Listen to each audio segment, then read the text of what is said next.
Happy Friday, everybody, and welcome back to Brown Bag Bets, powered by BETSPERTS. We are your daily dose of quick hit handicapping and sports betting picks. Now, normally I would blow right past my guest host to get into our fabulous Fallica Football Friday, but for the first time on the other side of the screen, our producer Dan Weiner. How does it feel, Dan? You're finally here. Instead of looking at us and trying to say stuff, the people can hear you now.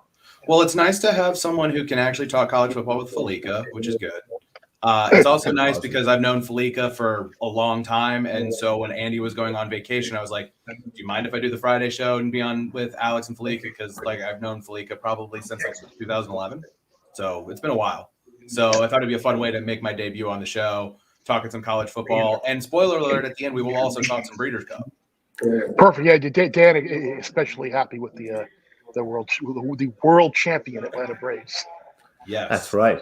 Dan from Atlanta. Chris, I know you had a Braves ticket there. Yes, I did. How's everything going? We'll get into college football in just a second. Where in the world are you this week? I see a pretty cool background. I'm in Cincinnati, so I'm sure Oscar Robertson is lurking behind me somewhere. I always say, and I think Dan, having been part of Game Day, can appreciate as well. Like I've always said that anytime Game Day gets to a site, either A, where we have never been, or B, have not been for a long time, those are always my favorite sites, and I think our best shows because it's a new experience for us and it's a new experience for the fans.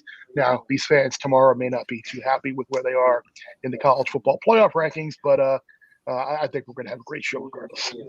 So I have a two-part question for both of you. Bear, I know your reaction to this because I listened to your podcast with Stanford Steve this week, but so I guess I'll ask Alex, how do you feel about chili with cinnamon in it? I don't know if I've ever had chili with cinnamon in it. The face says it all. Yes. This is an intriguing concept to me. Yes. I don't know if I've ever had chili with cinnamon in it. And it's Skyline. So Skyline Chili is like the big brand there. And so if you're not a fan of cinnamon in your chili, my other question is, how would you feel about it if it is made deep fried into the shape of a football? Oh, I'd eat that. I'd eat the hell out of that. You need a cheese cup to dip that into. Or maybe that's cheese on the top, but you still need a side cheese cup. I would eat the hell out of that. Yeah, I'd definitely go cheese on top. I think that's hot sauce. I love cheese. Is it hot sauce? If you see at the top, the orange top right of the picture, it says hot sauce. But yeah, if you do it's like awfully some weird, thick-looking hot sauce. But Noops is a Philly guy, so he sees something that's bright yellow, gelatinous looking. He thinks it's Whiz. Which, hey, I think we can all get down with that. Sorry to derail that, but when I think that's cheese from a can, based on the way that it's strung out like that. That looks like cheese from a can. Yeah, it does. It looks like the little whatever that brand is. You get sprayed like the Ready Whip can. Yeah, you're from Philly. Just give me two. Let's get 3 wit right now, and we can pound those bad boys down while we do this. I think I'll be getting one of those for lunch. All right, sorry to derail it.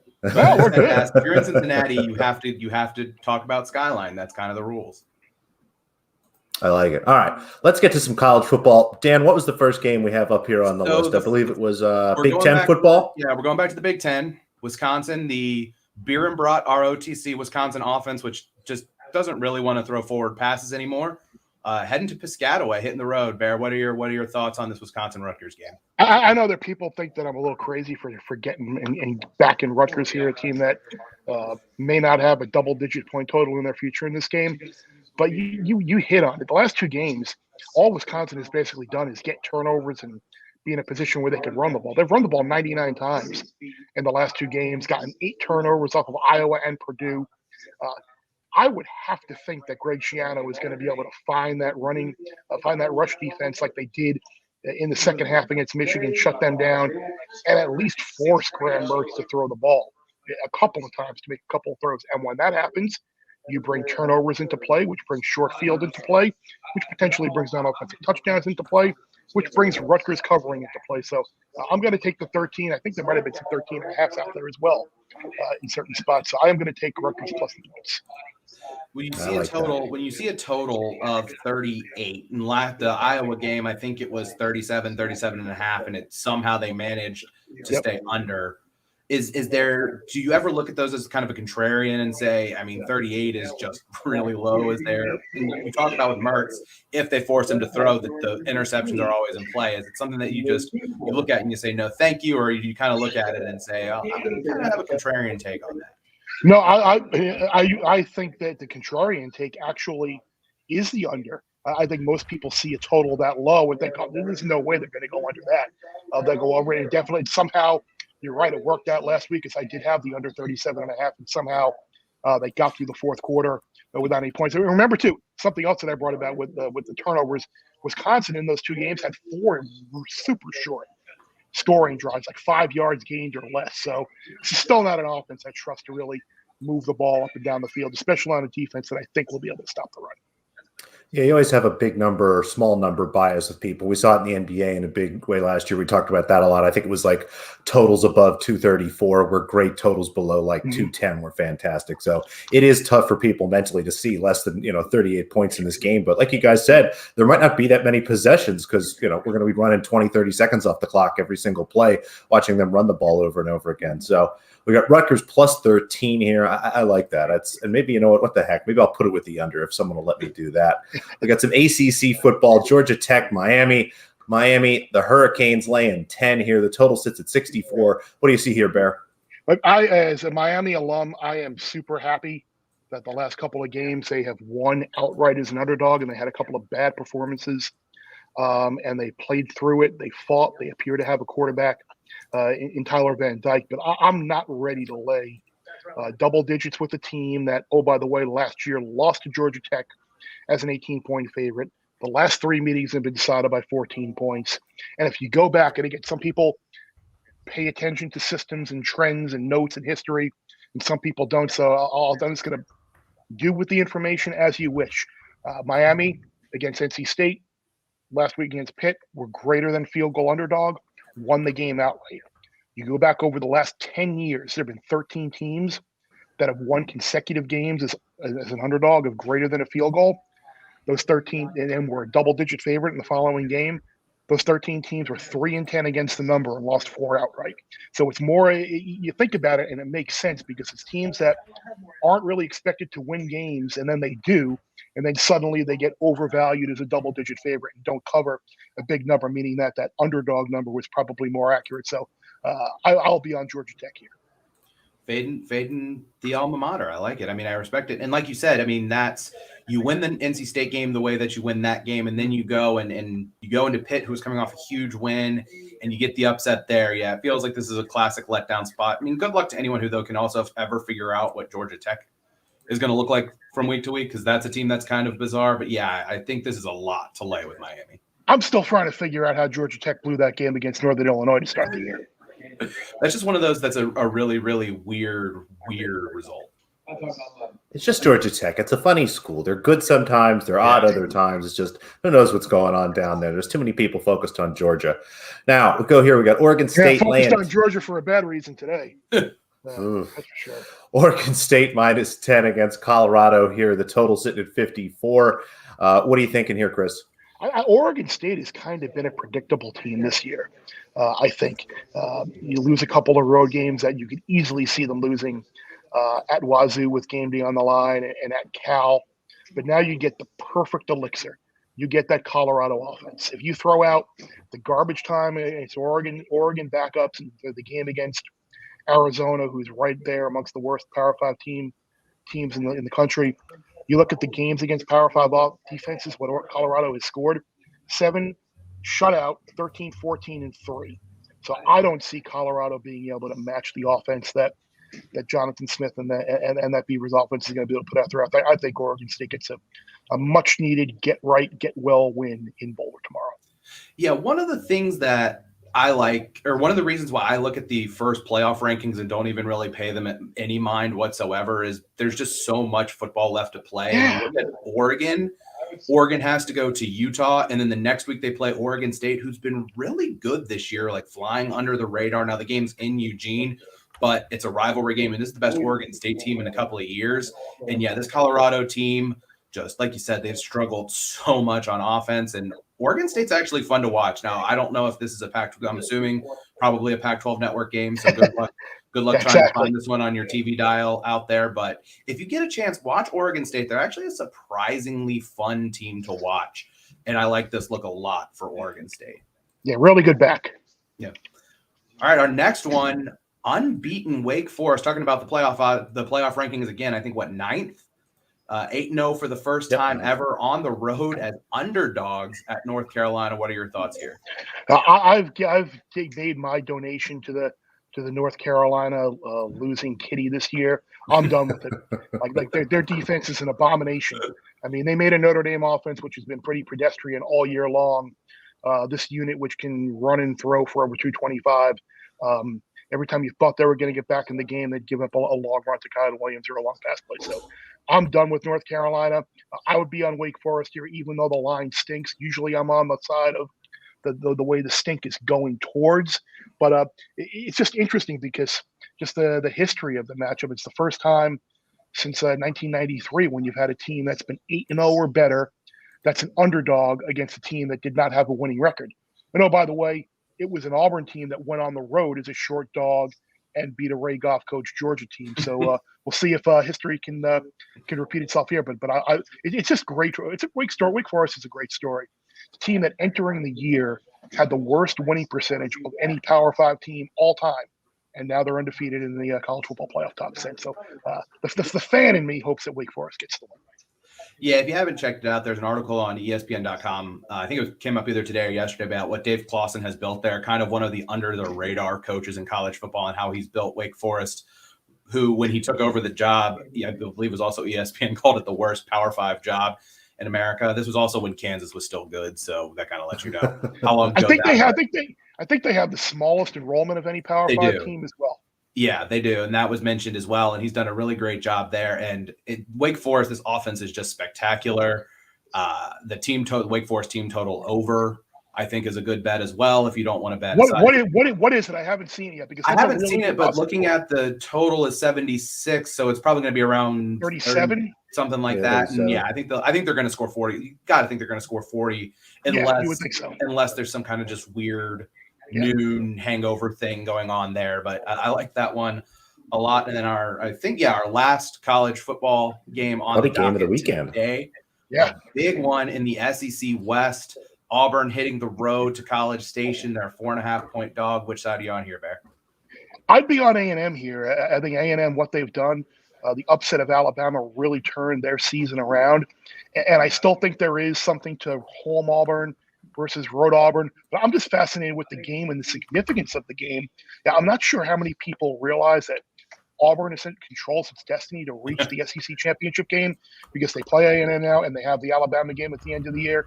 And on the flip side, should A&M win this game and beat Auburn, they'll be rooting for the Tigers to beat Alabama in the Iron Bowl because then they could potentially go to the SEC championship game. So I think people think this is kind of like a throwaway, meaningless type game in the grand SEC race, but it absolutely is. Yeah, I'm with you on this one. I think it's a good spot for A&M also coming off a bye week this week. I think they did something really smart in their last two games after the Alabama game. They realized that Achane and Spiller were their best players, and they just gave them the ball a lot. And that really worked out for them. So I like A&M there. However, I will say one thing because I can't get through this without mentioning the world champion Atlanta Braves. And you can let your friend Reese Davis know this one as a Braves fan as well, Bear. in a weird twist, the last two times the Braves franchise won the World Series, 1995 and 1957, Auburn had a starting quarterback with the last name Nix, and they beat Alabama both of those years. Bo Nix in 1957, and then Patrick Nix in 1995, who I believe is Bo Nix's father, if I'm not mistaken. Rico DeGaio in our chat, he'll let us know for sure. So don't like Auburn this week necessarily, but weird historical trend with the world champion Atlanta Braves there. And obviously we can't let you go without, for those of you who don't know, by the way, Bear is a big college football guy. But he might be a bigger horse racing fan than he is college football. Horses. So, I am. Yeah. College football is like adopted that growing up. Family in Pennsylvania, huge Penn State fans. That was like my first indoctrination to college football. Mm-hmm. But like horse racing kind of is in my blood growing up around the track. My dad taking me to the track. His godfather used to write for the Daily Racing Forum. So like I've been around horses a lot longer than I have college football. This is always my favorite weekend of the year with the Breeders' Cup, and the Classic is going to be an interesting race tomorrow. I think there's a really good chance we see a an upset in this race. I think you're going to have a lot of front end speed in the race. Medina Spirit's going to be on the lead. Nick's Go is going to be on the lead. I think potentially our collector will probably be on the lead because I just don't think he can send. I think Tripoli, the one horse at 15-1, has a really good chance to be right there at the end. You got to remember, last start, Tripoli was 5-2 against Medina Spirit in Santa Anita, and he had a brutal trip. Basically ran the race in the parking lot super wide. He gets a rider upgrade to Arad Ortiz Jr. He draws outside to inside. He's on the rail. He won the Pacific Classic at Del Mar. Was second in the San Diego there. His trainer, John Sadler, is locally based.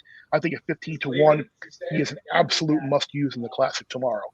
And I'm a little disappointed today because I was going to bet against the favorite, Jack Christopher, in the juvenile. But he is scratched, which is unfortunate. So I think some of the value is probably taken out of that. But I do think the number 4 horse, Papa Cap, is someone who should still be a pretty good price because I think Command Performance is probably going to go second choice now, probably behind the Bob Baffert horse on the outside. So I think Papa Cap, the 4 horse today in the juvenile, is worth a look. And then one other horse that I really do like tomorrow in the turf sprint is the number 11 horse, Fast Boat, who ran huge on Kentucky Oaks Day, ran huge at Saratoga off the layoff.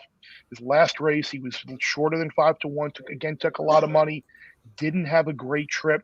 He's a late runner, so he's drawn outside. So I think that's going to allow him to make one run late, and he's going to be double digits on the board. And I think with all the front end speed in there, I think Fast Boat is someone to take a look at in the turf sprint tomorrow. I love it. I love horses. It's one of my favorite things. I'm not any good at it at all, but I'll take all that advice, see what I can do with it, find a way to screw it all up, I'm sure. Anything else we got for Chris here, Dan? I think I'm good. We appreciate him joining us as he does every Friday. And hopefully the crowd in Cincinnati tomorrow doesn't blame the guys on the game day set who have nothing to do with blamed. We'll be blamed. We'll be blamed. Just like last week, I was blamed for saying that Michigan State was a fraud, even though those words did not come out of my mouth. It's fun. Hey, you know what? It shows people. That's why we all 3 of us love college football so much. The fans are passionate. They care. It's awesome. So wouldn't have it any other way. We appreciate your time as always, Chris. Have fun in Cincinnati. And you guys are what's your game tomorrow night? I remember you said on the pod. But Alabama LSU is a primetime game tomorrow. Yeah, so a nice LSU, probably mail it in type effort and 38-0 at halftime. 29 and a half. What was it? 28 and a half. You know what the amazing thing is? Last week, or in their last game, Alabama was only 25 and a half against Tennessee. So they're a bigger favorite at home against LSU than they were at home against Tennessee. It's amazing. Kind of let you know where both of those programs are. Well, enjoy the weekend, Chris, and we'll talk to you next weekend. You too, guys. Be well. See you, Chris. So do you want me to go? I mean, I think I put my bets this week here first just because I built them before yours. Go for it. You're hot. You're on fire. Let's go. All right. Well, it kind of sticks with it. We'll stick with some college football. So I have 3 bets and a lean for you guys here. The first one tonight, Boston College getting 3 points at home against Virginia Tech. This is the red bandana game. If you're unfamiliar, every year Boston College honors an alumnus, Wells Crowther, who unfortunately died during the 9/11 attacks. He was in the South Tower helping people to get out, and he was covering his mouth with a red bandana to try to fight off the smoke inhalation. And so it's become this galvanizing thing at BC. They're only 3-4 in red bandana games, but if you take a deeper look, one of them was last year against Notre Dame, who was a playoff team. There were also no fans. They lost to Clemson one year when Clemson was the national champion, and then they lost to Florida State one year when they were a top 10 team, and BC only won 1 game against FBS teams.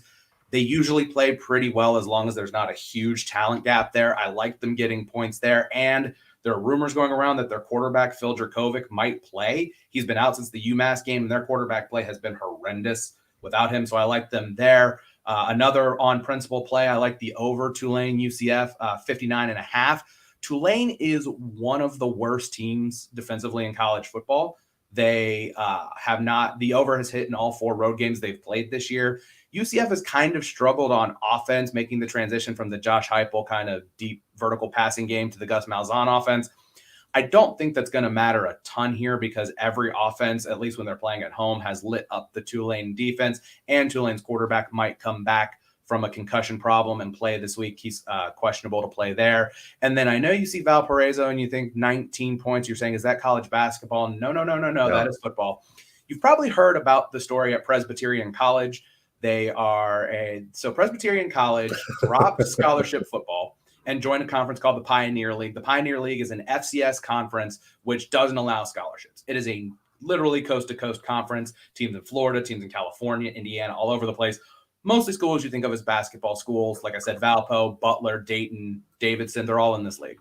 So Presbyterian dropped scholarship football, and they end up hiring a coach named Kevin Kelly, who was a legend in the football nerd culture because he won a bunch of high school state championships, never punting. And he brought that style to Presbyterian. They've only punted 7 times. They basically will only punt if they have like 4th and 1,000,000 from their own goal line, and they don't actually have a punter. They either have their quarterback punt or their place kicker. And they won their first 2 games this year against schools that aren't really schools, and they blew them out. And everyone was like, hey, this is going great. Then they started playing actual FCS teams in their league, and it has been pretty much a disaster. They lost to Morehead State by 8. The rest of their losses were by at least 20 points. Their last game last week, they played Stetson, who might be the worst or second worst team in FCS, and they lost to Stetson by 42 points. So this is also another principal play. I've seen 19. These will usually come out Saturday morning. So, when you wake up, check your book. If this is lined at your book of choice and it's under 3 touchdowns, take Valpo on principle. Presbyterian just turns the ball over almost every possession when they don't score because their quarterback basically just drops back and throws the ball. So I'm just going with I'm fading the team that doesn't punt here and gives up a ton of points. And then the last one, just because I'm a degenerate who loves Friday night Ivy League football, a great game tonight, actually. Dartmouth hosting Princeton. This line is somewhere between 3 and 4, wherever you can get it. Dartmouth, Princeton, Harvard are like the 3 best teams in the Ivy League, and both of these teams have played Harvard, and those were close games. Princeton's probably the better team here, but I'm going to take a field goal or more with Dartmouth and lean there. So that's what I've got. Noops, I know you've got some tennis and you've got some basketball for us. We'll start with some tennis. Miss Anderson covered for us yesterday. We'll go back to the well with her. She continues to play good tennis. Very underpriced again today. Was able to grab her at a little better number than this. She plays Katrina Scott, the Australian. You could take the money line, lay the games again if you want. I have this out closer to minus 160 myself. So, again, was able to play this at a little better number. Poke around. You might be able to do better than this. But anything 130, 135 or better looks good. Katie McNally having a nice week and playing Misaki Doi. I think Doi getting a little too much credit here for being the 2nd seed. That's right, Matt Rooney. It was your pick yesterday. Sorry for taking credit for that. McNally here laying 2.5 games. Again, Doi getting a little too much credit for being the 2nd seed. McNally overall hasn't had the best year, but the much better player. Happy to lay the 2.5 games here with her. So a couple tennis plays. Both of these should be this afternoon. Looks like they'll be actually tonight, East Coast time, 7 p.m. and 8 p.m. So a little night tennis for you while you're doing all the other stuff. Speaking of other stuff, the NBA, we got a bunch of picks today. The absolutely loaded slate in the association. We'll start with the Spurs minus 1.5. They're visiting the Orlando Magic. The second time they played the Magic this year. That was actually how they started their season at home with Orlando. Beat the absolute pants off of them then, and I don't see any reason that's not going to happen again. Tough spot here for Orlando, kind of schedule-wise. I have the Spurs here out as about a 6-point favorite, so minus 3.5 looks good. Minus 4 is probably okay too. Pacers, Blazers over. Overs are coming, and this, again, looks like a perfect spot. 2 teams shooting the ball well. Their pace is starting to pick up a little bit as they get more comfortable with their new coaches. 223 should still be out there. Starting to see some 223.5. So I'll draw the line at 224. I have this at 227 myself. So 224, we're still at about a 3-point edge, which is fine. Pistons team total under 100.5. An awful travel spot for the Pistons. If not for the Hawks travel spot last night, this would probably be the worst travel spot season to date. Again, they continue to struggle. They continue to struggle to score 100 points. I believe they've only done it twice all year. Happy to go under 100.5 here. And if you want, poke around, look for some alt unders at a few places. Maybe go with like an under 90 for some fun. It's just 3 and 4 back to back. Just an awful spot. Warriors minus 9. Really like the way the Warriors are playing. I have this out closer to 12.5 myself. They face the New Orleans Pelicans tonight, who might be without Brandon Ingram, a 3 and 4 spot for them. And at the end of kind of a long road trip here. So happy to lay a big number with the Warriors. That's starting to sneak out. I would play that up to 10. We'll draw the line there. And then Cavs first quarter, again, keep going back to these first quarter bets. I think we're just about 500 now, but having some good results and some bad variance here. Just last night was pretty rough, having such poor shooting to start for both bets and the Jazz and the Rockets. So you're saying that the team that you bet against scored 16 points and you still didn't win your bet? That's bad variance there? I would think so. I'd like to say it is. It's probably not. That's how I'll get myself to sleep last night. But the Jazz somehow not able to win the first quarter, despite the Hawks only scoring 16 points. But what are you going to do? We'll take the Cavs tonight. They've been a great first quarter team. They go into Toronto. I actually like Toronto in the full game here, but they've been kind of a slow starting team. I was expecting this line to be closer to a half a point to a point here, so happy to take the 2. I have it again, myself, like I said, a half a point. Maybe I could make a case for 1, but +2 looks pretty nice there. So a 5-pack of NBA picks, and I think that's everything. We're going to get it in just under 30 minutes, Danny. Yeah, you got to love it. If I'm doing the math correctly, I would believe that Cleveland lost the first quarter in their last game. So I believe they are now 7-2 this year against the spread in the first quarter. So I love that look. But yeah, that's what we have. We appreciate everyone listening. If you hated listening to me and Matt this week, Andy will be back. Hopefully Andy's listening right now, and we'll bet some money on some of those Breeders' Cup picks that Bear gave out, and he'll go make some money and then come back in a really great mood. Love it. Thanks, everybody, for watching. Again, follow us. Sign up for WinBet. You get the risk-free bet. Look at yes. Look at PrizePicks tonight. Follow us on Twitter. Do all that good stuff. Give us thumbs up. Andy should be back next week, I think. We'll see. Maybe he just stays in San Diego, and that's it. Bye, everyone.